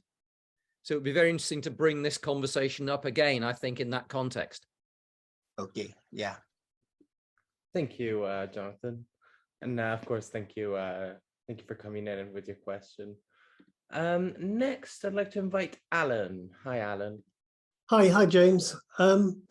I've got two questions. One is, I think, a very, very simple one, and it's just really to clarify my own understanding about all these talks we've had about entanglement and two particles at a great distance, and you measure one and the other changes instantly, and we're always being told, well, clearly it is instant, it's faster than a speed of light signal. And the suggestion there, therefore, is that if it was a speed of light signal, everything would be more straightforward. But I'm always struck that if you've got two particles, say, opposite sides of the Milky Way, even if it was speed of light, how on earth would one particle actually know how to signal to the other particle? So it strikes me that even if it was speed of light, it still would be astonishing. Is that right? Yeah, well, I think the thought there is that, if one particle is in the past light cone of the other, so they're connectable by a light ray, you could potentially sort of imagine a picture in which, one particle is measured and then just immediately broadcasts like a signal that goes everywhere into its future light cone. So it just like sends out light rays in all directions, and those propagate out at the speed of light. And so you could, in theory, imagine a case where, the other particle then receives one of those light rays that propagated out everywhere, and then it knows what happened. So the speed of light, the reason the speed of light thing is such an issue is because is because of relativity, and because relativity tells us that it's not just that nothing can travel faster than light. It's kind of this issue of temporal ordering, and the fact that if our two particles can't be connected by a ray of light, then not only can they not communicate in sort of standard physics, there's also no fact of the matter about which one comes first. And so it's really hard to give a sort of consistent description of those kinds of processes where one thing is the cause of the other or vice versa, because neither of them is occurring first. There's no fact about which one is the cause and which is the effect. So these kinds of sort of action at a distance things are very strange, not only because it's hard to understand the physical mechanism, but it sort of seems to mess with our concept of causation as well, because we can't say this one is the cause and this one is the effect. Neither of them can be the cause or the effect. Thank you. Yes, so it would still be quite mysterious and quite amazing, even if it was able to broadcast and sort of pick out the right electron or whatever. My other question is really back to this idea of there being more than one time dimension. And I mean, specifically, it strikes me that in philosophy and religion, there are trinities all over the place. We have three spatial dimensions. In Indian philosophy, we have three bodies: a physical body, a subtle or mental body, and a causal body. And there's a law of three. There are three forces in Indian philosophy.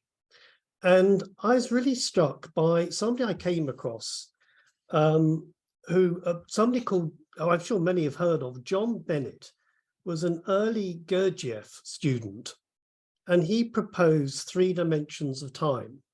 And this really appeals to me because 3 dimensions of time, 3 dimensions of space, all these other trinities.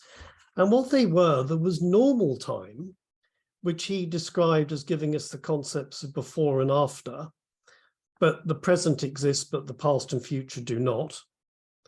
But that normal time does not allow choice. Second dimension of time he described as eternity or persistence, which he described as the storehouse of potentialities, which presents choices, but gives us no latitude to choose. And the third dimension he described as hyperaxis, I'm not sure that's how you pronounce it, which connects potential and actual action, and so enables choice. And in this book it mentioned in T.S. Eliot's 4 Quartets, the point of intersection of the timeless with time is hyperaxis. So I'm just sort of suggesting, in terms of temporal non-locality, has there been an exploration of having more than one dimension of time, possibly even along those lines? Because to have 3 just seems appealing. Thank you. Yes. Yeah, so this is somewhat similar to an idea that Carlo Ravelli has talked about quite a lot as well, that we have different conceptions of time, and time plays a number of different roles in physics and in our lives, and we don't need to combine all those into one concept. We can just accept that there are these different roles of time and different conceptions of time which ultimately are played by different things. So I think that you could have a physical theory in which we have an all-at-once theory in which there's temporal nonlocality, and which really the universe is just this big block. But then you can also have a concept of experiential time on top of that, and that the time in which we live our lives, and the time in which we experience ourselves and us making choices and so on. And I think it's perfectly possible to say, the real underlying physical time has this sort of all at once temporal non-locality, but nonetheless experiential time is moving forwards and is temporally local, and the past influences the future and not vice versa.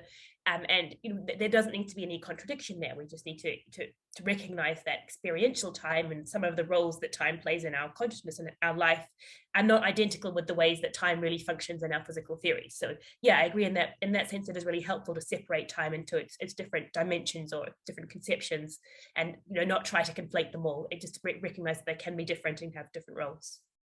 Thank you. Thank you. Thank you, Alan, for coming in. Next, let's go to Niels. Okay, thank you. I get more and more confused every time I listen to someone else. I'm beginning to get a feeling that some of the trouble is actually due to mathematics itself.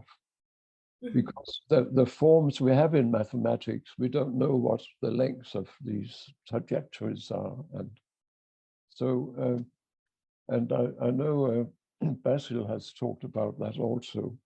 So to my way of thinking, I'm not saying that I've got it right. I'm just saying that space and time are bedfellows in what we actually can experience by putting cameras here and there. And I agree with you that everything happens simultaneously. And so that the question is, how does the universe then operate that? That's I happen to come from a different perspective. I've in the past, I was through all this mathematics and partial differential equations and all that, which is the basis of current science. Yes. And I was always I thought it was too complicated to actually use for anything serious. And so I had spent 4 years as a structural engineer, and I decided, because we have non-deterministic systems in structures, they can be non-deterministic, and they acquire different equilibrium depending on different loads on the system. Yeah. And I found out that computation was the right thing for that. At one time, we just solved linear equation, but there could be huge equations. And so now, then I got involved I've spent more than 50 years in computation, and I always looked at, you have to get the broader picture in order to understand anything. You can't just take it apart. And there was a joy to actually finding eventually David Bohm and Basil and that kind of thing. So, but already before I found them, I worked out an algorithm that could do this all in once in a balanced way in both time and space. Because if you have something like one of the things it's actually complexity. I think that's the curse of whatever we are doing, because we see complexity everywhere in nature, but we are not quite sure how to deal with it. and therefore we try to limit the scope of what we can do. So it's that reductionism that I think is the problem. But what I found was that there's a different reductionism, which relates to your, I think, retrocausal thing. And so instead of reducing the problem or the spatial element of it, you reduce the way you deal with it, solve the problem.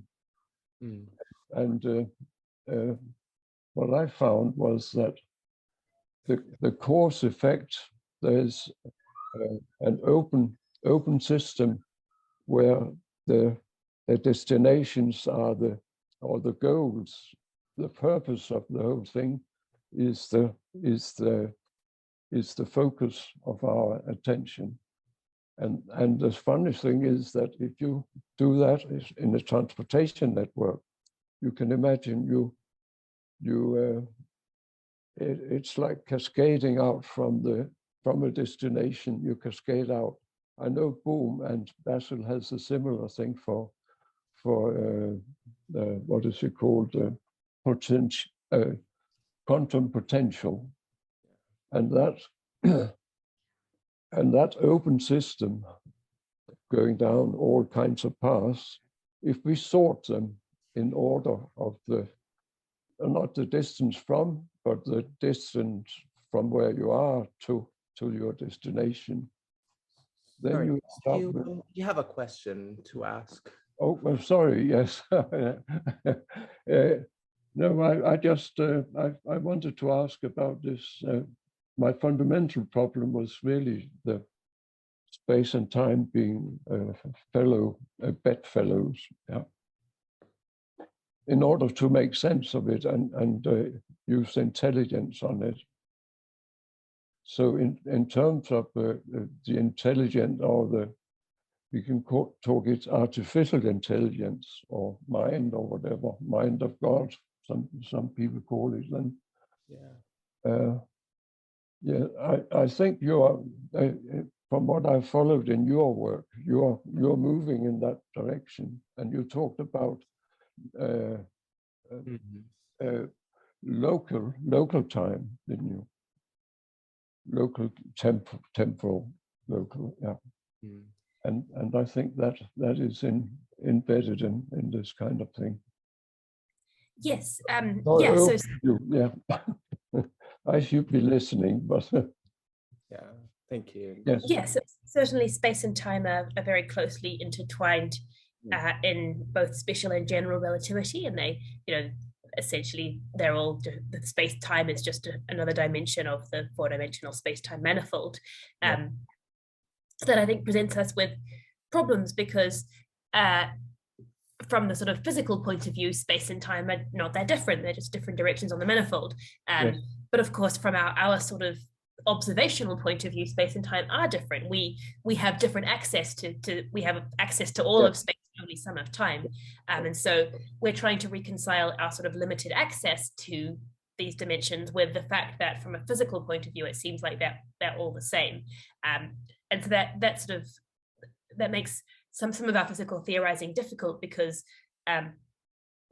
presumably if space and time are really on the same footing in this sense, then the laws of nature should treat them as being on the same footing. And so we shouldn't have laws which move in time and not in space, right? We should have laws which really treat them as all being on the same footing. But it's not straightforward for us to arrive at laws like that because we don't have access to the whole of time, and we experience time as being different from space. And so the problem of trying to sort of overcome our experiential and epistemic limitations and really understand the way in which space and time are unified, I think is very non-trivial, and that's a big challenge for physics.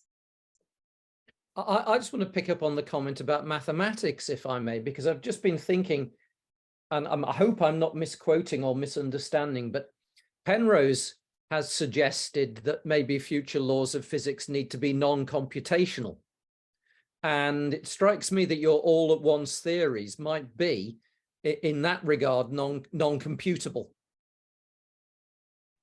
Yeah, certainly, because I guess the concept of computable is itself a sort of a temporal one. We think about computations as being temporally ordered processes, and so and then in some sense it's puzzling when we find that the universe is not computable, because we sort of think of the universe as being like a computer, which takes a state and evolves it forward in time. So yeah, one sort of solution to the non-computability of various things we see in the universe is to say, well, that the universe is not a computation. It doesn't start from one end and go towards the other end. It needs to be understood in a more sort of holistic atemporal sense, right, without there being an ordered process in which data is generated. So I think, yeah, there's a nice sort of synthesis between those thoughts of Penrose and the all-at-once picture. Yeah, and maybe even a sort of space-time hologram. Yes. There's also very interesting connections to holography, definitely. Yeah. Great. Well, thank you for coming in. Does John. anybody else? Somebody else want to come in, because I could come in here. Basil, please do. No, what I think a surprise, and that was that there was some deep work done by Gelfand, who's a Russian mathematician. I'm sorry, it's going to be maths, because as you know, I live in that world. But what he was able to show was that you can actually do physics in two general ways. You can start with a space-time. You can then embed energy in that space-time and see what your laws of physics are. But there is another way where you actually start with the algebraic expressions for the laws of physics, and then you find that if everything is commutative, you can derive the properties of your space-time, your topology, your metric, etc. In other words, it's already encoded in the physical processes. Now that works brilliantly in the mathematics for a commutative structure. But as soon as you get into the quantum world, where you've got a non-commutative problem, you find that this doesn't work. And so then you get a big industry of people trying to understand what a non-commutative geometry is. And that in itself is a very interesting question from the conceptual point of view. It's mathematics is very difficult. But I think people are beginning to get a little bit clearer on what that means. I can't go into it here, of course, but I just want to draw attention to the fact that there may be another way of looking at things from which we abstract out space-time from the actual physical processes that are going on, from the laws of the physical processes themselves. I'm not sure I've got this across clearly enough, but it's like standing on your head in a sense, that you take the laws of physics, you determine from them what the space-time structure should be. And then what Emily has been saying may fit in new ways. And it's a difficult topic, but I just wanted to put that in here to realize that there is another way of looking at these questions. Thank you, Basil, for coming in. We have some people who want to ask a question again. So I'd like to invite Jonald. Yes, I just want to ask a third question. You mentioned earlier about entropy, right? So temporal entanglement could explain the state of entropy of the universe, because the state of entropy of the whole universe is very low. And that basically contributed to the forming of life, why life formed, where orders in the universe formed because of its low entropy. So how is that, again, because you just mentioned it briefly at the end, how is that tied again to temporal entanglement?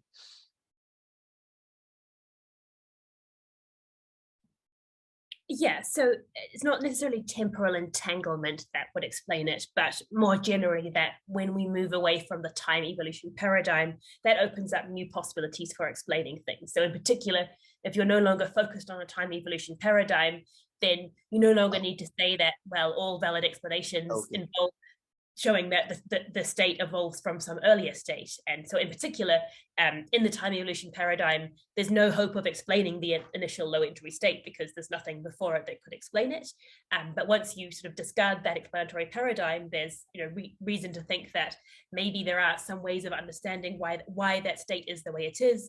And we don't just have to postulate it and accept it as a brute fact. We could instead explain it in terms of something else or some bigger principle governing, like the all at once laws or whatever picture you have in mind. So I don't yet know how to do that, but just my hope is that moving away from the standard time evolution picture would open new doors to explaining things like that. Oh, okay. Thanks. Thank you again. Next we have Mark. Thank you. Yeah, I just wanted to ask, it's a slightly philosophical question and maybe slightly personal as well. Would you mind me asking, because you've been deep in this now for a number of years, in terms of free will, do you believe in free? Do you believe in free will and do you believe in agency, in human agency and free will, or are we here just kind of along for the ride and just enjoy it? So that's an interesting question. I actually think that moving away from the standard time evolution picture gives us new possibilities for having real freedom. So what I mean by that is, often people's concerns about free will is the idea that we have determinism, and so all my actions now were just determined by some state millions of years in the past, and nothing I do now is by my own choice. But that concern depends on the sort of notion that really the past is the cause of everything else and not vice versa. So in that case, really I'm not responsible for my actions, something in the past is.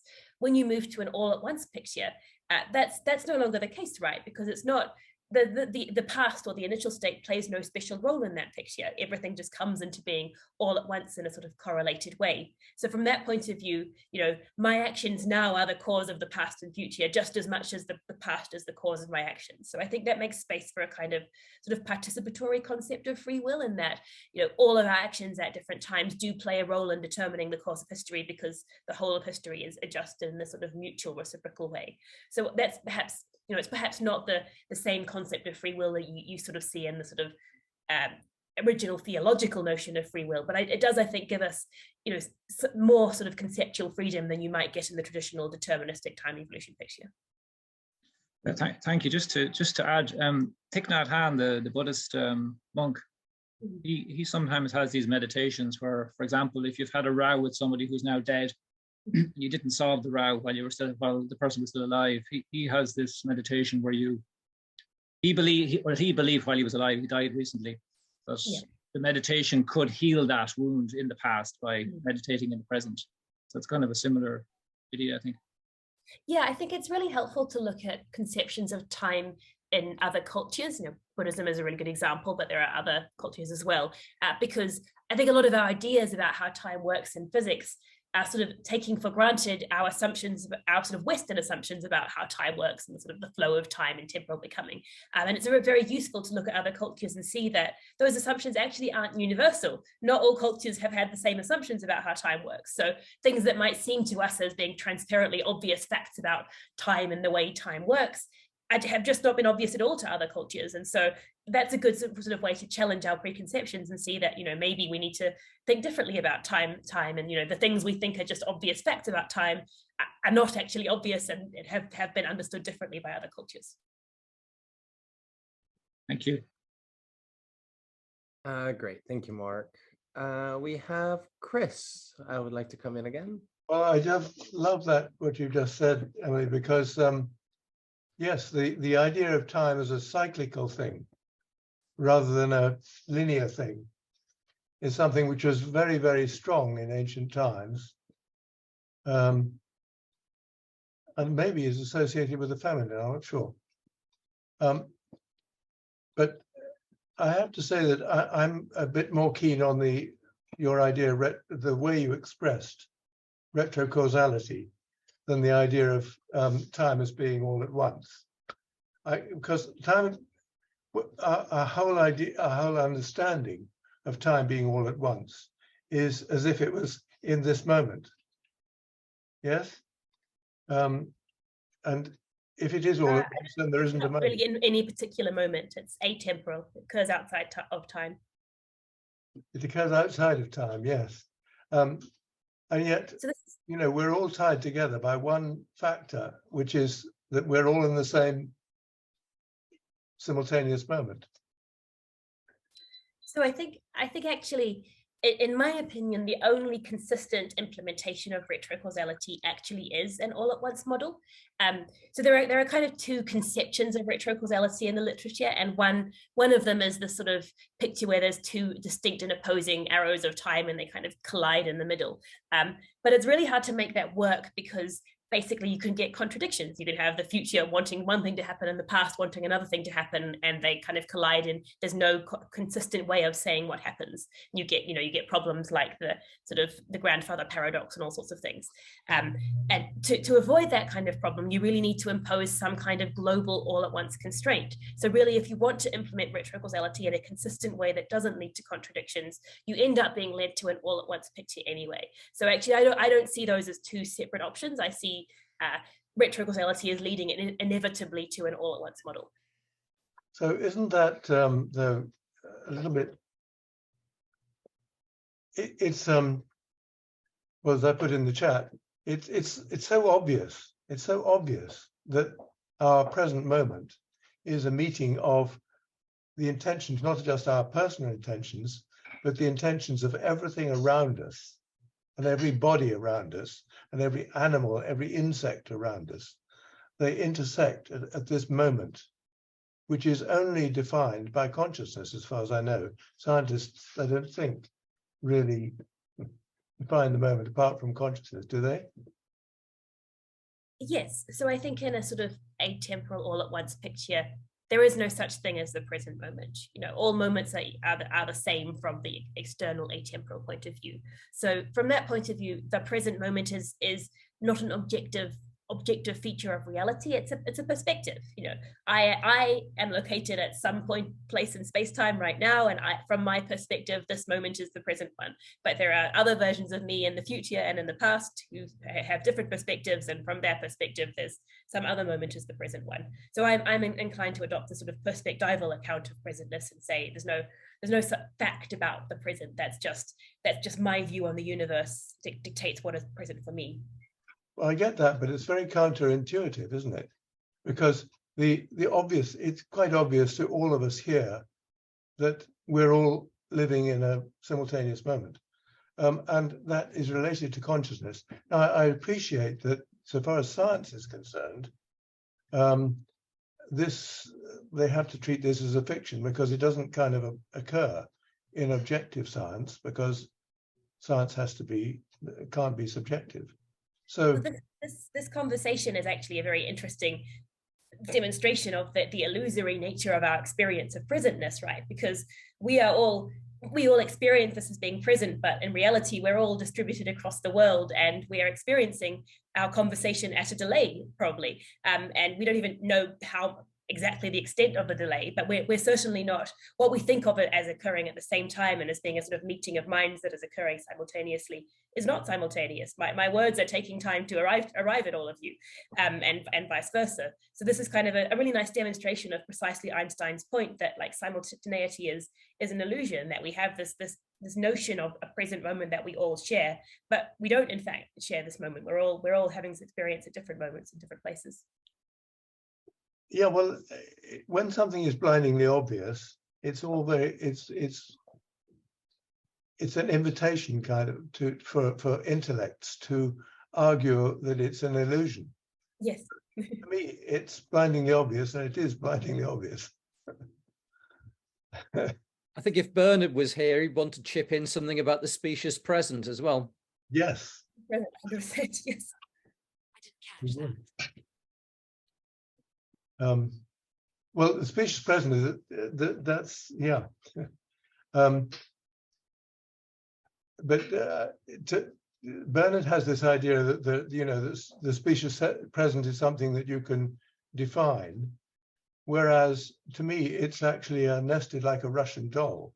That we have our heartbeat, which is a single moment. At the same time, we have our whole lifetime, which is a single moment. At the same time, we have the year, we have the week, we have all these specious moments which are going on together, not separately. They're all together, aren't they? Does the specious moment feature in your universe, Emily?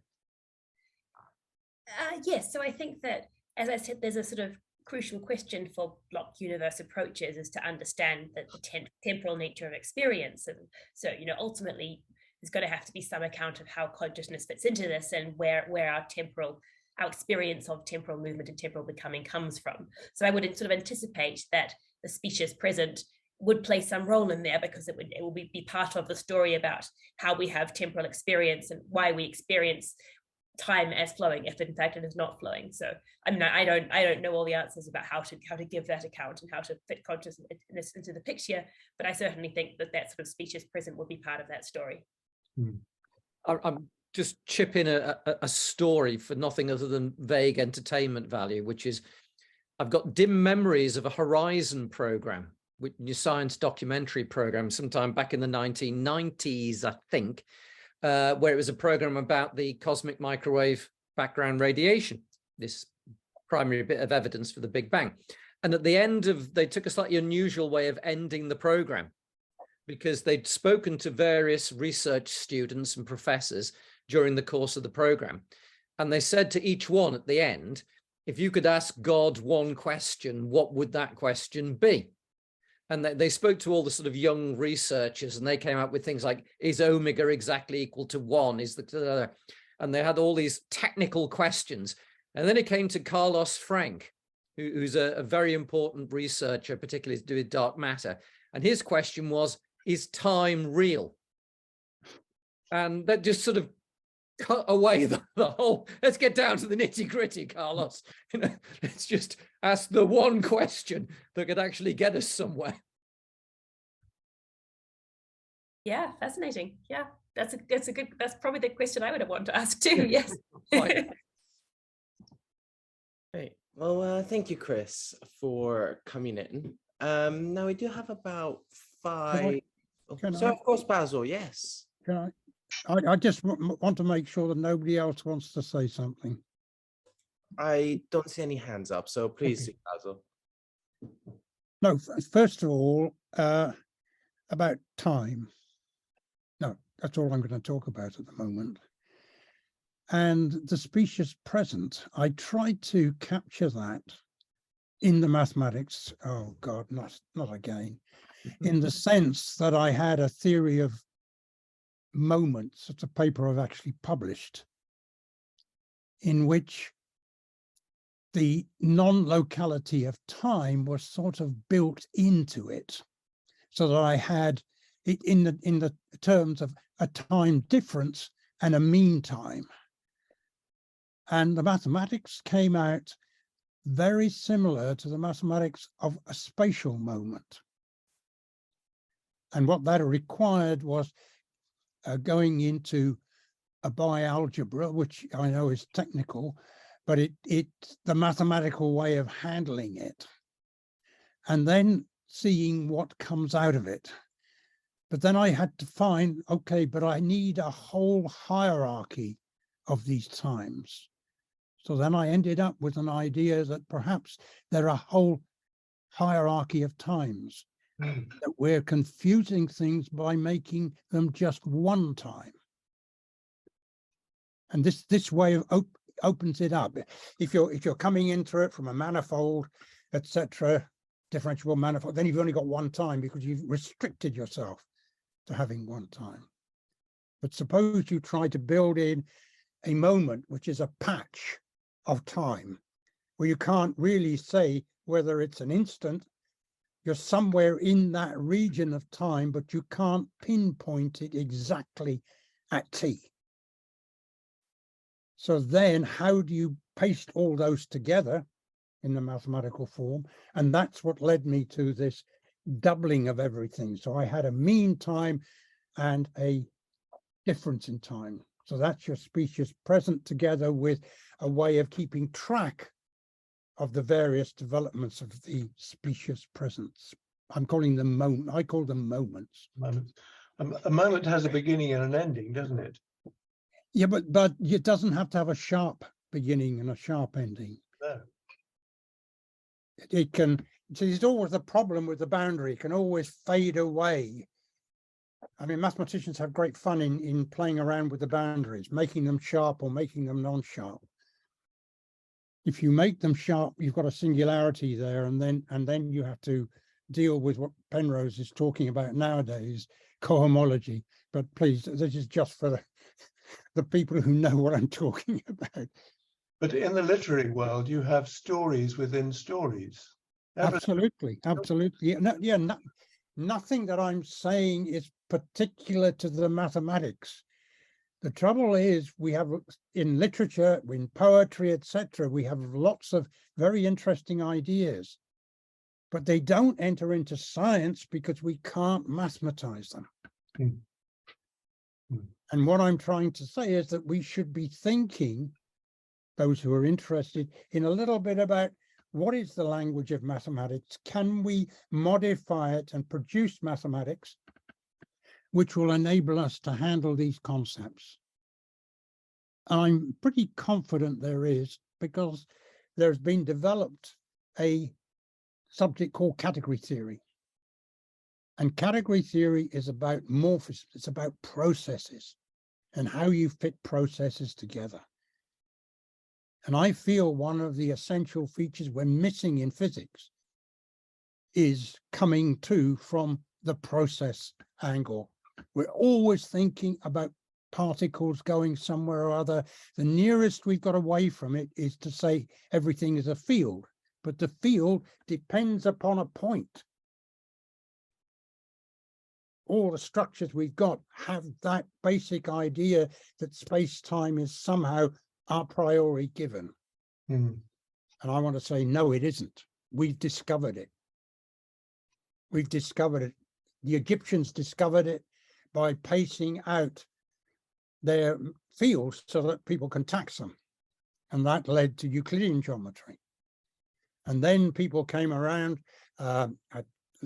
Lobachevsky, I think, was the next one who came, but the most important one was the one with relativity, where there again, you don't have rigidity, so you don't have your meter rule. All you have is your light ray, which you can probe space with. And there's the famous program that actually was talking about horizon programs, Jonathan. They once had Hermann Bondi on there. And he actually showed how, with a radar set and a clock, you can actually construct your space-time just by sitting on the Earth. So in the Euclidean plane, it starts with a patch of land. So you've got something well-defined, you're measuring, etc., etc. But what about space? How do you find the geometry of space? I'm sorry, is this Emily? Sorry, I hope I'm not distracted. I'm taking your time. No, that's very interesting. That's giving me a lot to think about. Yeah. Yeah. Okay. but you know, do shut me up, James. But so the idea is that you actually construct your geometry. So this may be you're even constructing time. Or impose it. Would impose it be as good a word? It could be a good, yes. You'll say, oh, I can see something which I think is rigorous, like a clock. It's actually working. Nearly 7 o'clock according to my clock here. And we then say, okay, can I build that in? So is this point that you say that a field, to have a field, you need to have a point of reference? No, yes, you need. You see, we're in our different places, but we're coming in with the different surroundings. We're coming in with different thought patterns, and we're communicating as if you can't put that into a point.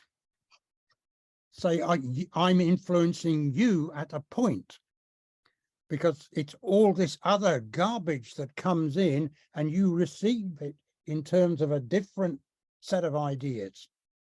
And this is really David's implicate order coming out. Yes, in connection to what Basil said, if you shift in connection to what you said, Basil, Yep. if you shift time on into a perpendicular axis. So if there's such a concept of a perpendicular time or an imaginary time, according to Stephen Hawking, time will take on space-like properties. So basically what he did was he posited imaginary time, then it made that imaginary time, perpendicular time, time perpendicular to time's axis, takes on space-like properties. And from there, he calculated certain boundaries from the Big Bang. So I don't know how he did it, but it's just like what you said. But that point, like, yeah. Can I just say that is continuing the Cartesian order? Yeah.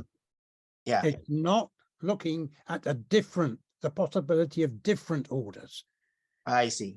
Okay, so that's a very mechanical, what I call a mechanical order. And what David and I were trying to develop was more an organic order, so that we depended upon actual process taking place. And the clue from the mathematics point of view was that this Gelfand-Neymark theorem, which I mentioned earlier on, enables me to see how to do the mathematics in there. So the implicate order is now being made into a more mathematical form. The implicate order is just an overarching philosophical idea, which takes a lot of ideas from literature, from art, from poetry, but tries to articulate it in a way which is not due to numbers. It's not, you see, we're so obsessed with finding the cosmological constant. What is its number? That is not the important thing. It's the structure in which the cosmological constant is embedded that is the important thing. Thank you, Basil, for coming in. Unfortunately, we have gone over the hour, so I guess we should start wrapping up. I'd just like to come back to you, Emily, just to see if you wanted to leave us with a thought or any final comments. I mean, this has been a great discussion. I hope that I have convinced you that temporal nonlocality is interesting and might open up a bunch of interesting new possibilities for science. I do a lot of my academic work is on that subject, so if you are interested, you're welcome to come and read some of the stuff I've been writing about it. And if you have thoughts or further ideas on the subject, please do write to me. I'm very happy to discuss these things further. Amazing. Well, thank you so much, Emily. You certainly did spark a very big discussion, not only amongst people who spoke on the call, but even in the chat. There were loads of comments. So thank you for that. And of course, thank you for giving us so much to think about during your presentation. Of course, thank you to everyone who joined us today. Thank you, Jonathan, for coming in and contributing. Before we go, I'd like to invite you all to tomorrow's session, where we have our friend Basil, who we've heard a little bit from already, but he has 2 hours to... oh my God. Testify, go on. So tomorrow he will have his presentation entitled My Entanglement with Entanglement. So I hope to see you all then.